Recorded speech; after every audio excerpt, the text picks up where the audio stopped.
17 मार्च 1937 रोजी मुंबई उच्च न्यायालयाने असा निकाल दिला की महाड येथील चवदार तळ्याची जमीन ही सरकारी मालकीची असल्यामुळे त्या जमिनीवरील चवदार तळे हे सार्वजनिक आहे, म्हणून चवदार तळ्याचे पाणी पिण्याचा व वापराचा कायदेशीर अधिकार अस्पृश्यांना आहे.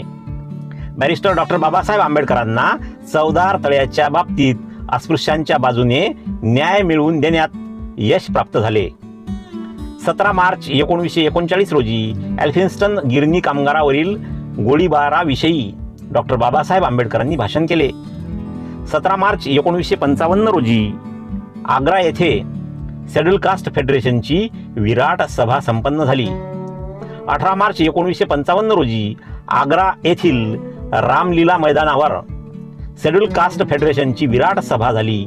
या सभेला संबोधित करताना डॉक्टर बाबासाहेब आंबेडकर म्हणाले की आग्र्याच्या लोकांच्या भावना मला अगोदर समजल्या असत्या तर मी खूप आधीच बौद्ध धर्म स्वीकारला असता, पण आताही उशीर झालेला नाही. अस्पृश्यता आणि जातीवाद नष्ट करण्यासाठी मी बौद्ध धर्म स्वीकारेन. पुढे आपल्या भाषणात बाबासाहेबांनी मनातील दुःख व्यक्त करताना म्हटले की माझ्या सुशिक्षित लोकांनी माझा विश्वासघात केला.